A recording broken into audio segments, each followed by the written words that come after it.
കേരള തിയേറ്ററിൽ വമ്പനോളമാണ് മോഹൻലാലിന്റെ re release ചിത്രം ഛോട്ടാ മുംബൈ സൃഷ്ടിക്കുന്നത്.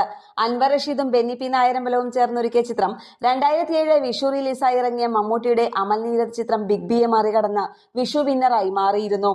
പിൽക്കാലത്ത് ഒരു കൾട്ട് ഫാൻ ബേസ് തന്നെ ഉണ്ടാക്കിയെടുക്കാനും ഛോട്ടാ മുംബൈക്ക് സാധിച്ചിട്ടുണ്ട്. അതിന്റെ തുടർച്ചയായാണ് ഇന്നും കാണുന്ന ഈ ട്രെൻഡിങ്. എന്നാൽ ആ വർഷത്തെ ഇയർ ടോപ്പർ ആകാൻ ഛോട്ടാ മുംബൈക്ക് കഴിഞ്ഞില്ലായിരുന്നു. ബിഗ് ബിയെ ക്ലാഷിന് മുട്ടുകുത്തിച്ചെങ്കിലും ആ വർഷം കളക്ഷന്റെ കാര്യത്തിൽ തലയ്ക്കും പിള്ളേർക്കും 3-ാം സ്ഥാനം മാത്രമേ നേടാൻ പറ്റിയുള്ളൂ. ഒരുപാട് മികച്ച സിനിമകൾ ഇറങ്ങിയ 2007 മോഹൻലാലിന്റെ 2 ചിത്രങ്ങളാണ് ആദ്യ 3 സ്ഥാനങ്ങളിൽ ഇടം നേടിയത്. എന്നാൽ ഒന്നാമതെത്തിയത് ഒരു മമ്മൂട്ടി ചിത്രമായിരുന്നു. ഷാഫിയുടെ സംവിധാനത്തിൽ മമ്മൂട്ടി നായകനായെത്തിയ മായാവിയാണ് 2007 ഏറ്റവും കൂടുതൽ കളക്ഷൻ നേടിയ മലയാള ചിത്രം.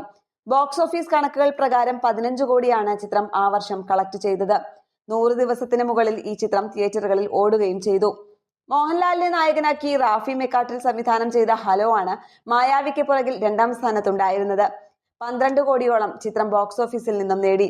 ഛോട്ടാ മുംബൈയുടെ അന്നത്തെ കൃത്യമായ കളക്ഷൻ വിവരം ലഭ്യമല്ലെങ്കിലും സിനിമാ വൃത്തങ്ങളിൽ നിന്ന് ലഭിക്കുന്ന കണക്കുകൾ പ്രകാരം 3-ാം സ്ഥാനമാണ് ഈ ചിത്രത്തിനുള്ളത്.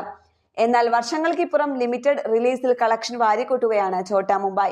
ആ വർഷം അത്രയും സെലിബ്രേറ്റ് ചെയ്യപ്പെടാതിരുന്ന ഛോട്ടാ മുംബൈയും മമ്മൂട്ടിയുടെ ബിഗ് ബിയുമാണ് ആ വർഷം ഇറങ്ങിയതിൽ സിനിമാ പ്രേമികളുടെ ഇടയിൽ ഏറ്റവും കൂടുതൽ ചർച്ച ചെയ്യപ്പെട്ട ചിത്രങ്ങൾ. ഇപ്പോഴിതാ റീ റിലീസിലും ഛോട്ടാ മുംബൈ അതിന്റെ എല്ലാവിധ ശക്തിയും കാണിക്കുകയാണ്.